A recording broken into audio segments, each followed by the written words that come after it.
Hey, it's Mal, and today I'm doing a book talk on The Darkest Part of the Forest by Holly Black. It's one of my new favourite books because it's amazing. I'm going to do a non-spoilery review for the start, and then I'm gonna have a part where I go into the spoilers. The Darkest Part of the Forest follows a girl called Hazel who lives in a small town in America called Fairyfold, where fairies and humans kind of coexist, but the fairies are all kind of mean and creepy.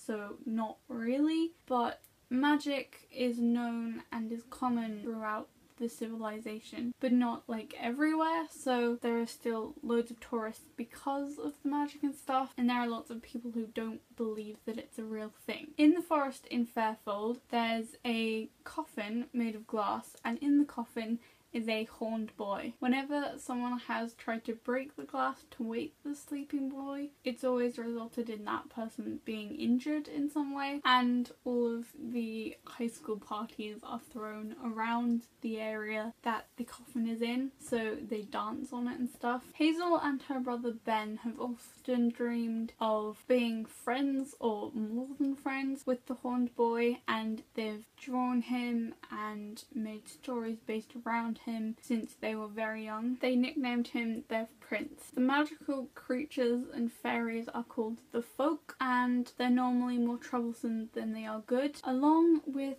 Hazel, Ben and the horned boy, there is also the character Jack, who is Ben's best friend, Hazel's crush, and one of the few of the folks that are actually in the civilization as people. Even though some people aren't very fond of Jack, he's still got a family and friends, obviously. Some of the characters have like iPods, and I thought the modern technology and the fantasy setting were mixed really well. I loved the way it was written beautifully, and while most of the chapters are from Hazel's perspective, there are several that are from the perspective of Ben and Jack, which I thought was refreshing because sometimes the whole teenage girl perspective really gets annoying when they try to do the opposite to what everyone else is telling them to do, and they're just being rebellious because they can, and they make more troubles than they were originally because they're being teenagers. There was a bit in the middle of the book where Hazel writes down everything that she knows about what's going on, and instead of finding it irritating, I thought that it would be helpful for someone who was taking like a rather long time reading it and couldn't really remember everything at once. The book really reminded me of Teen Wolf meets A Monster Calls by Patrick Ness. Not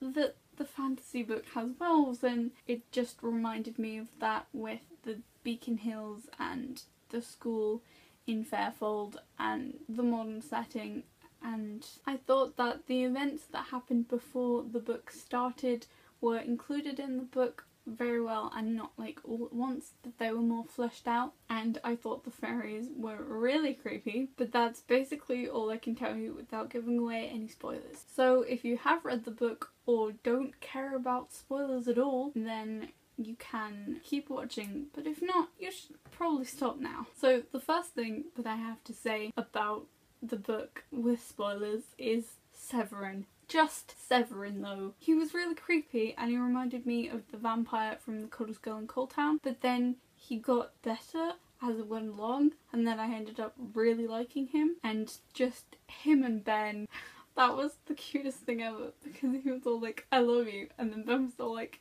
you're insane. And I don't think anyone should kiss while in a tree, but whatever, floats your boat. And the bit where she literally had 5 people wanting her to get home early, and she's known that since she was like 3 because it's the full moon, she still goes, well, I'm not going to be told what to do by a stupid fairy, so I'm going to do whatever I want to do, and I'm going to stay up all night. It's like, you idiot. That's like the one thing that you're supposed to do is go to bed.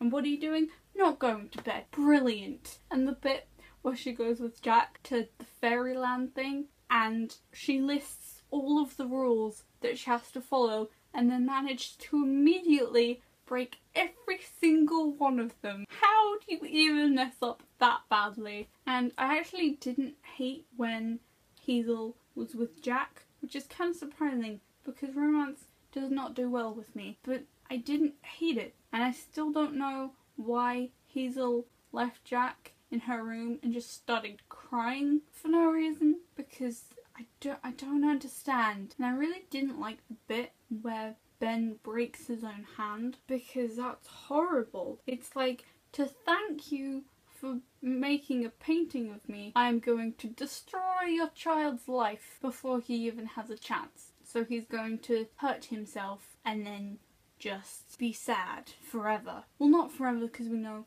how it ends. And the parallel between the first chapter and the last chapter, where it's all poetic and laid out like a poem. I really like it when it does that in books, where it starts a certain way and then it finishes exactly the same, but everything's better and there's been a full story in between. It's just amazing. And can we talk about Ben's unicorn jumper though? He was all like, yeah, I went home and got a jumper with a unicorn on. And I'm really glad that they didn't have the whole "my boyfriend's immortal but I'm not" conversation, because that always hurts quite a bit. And I didn't like the bit where there was a massive gap in the story that was just nothing between when Jack's mum turns up and when she's standing in the middle of the soldiers, because like a lot has happened but we don't know anything that has happened. Like, I get that we're not supposed to really see or have Night Hazel until the end, but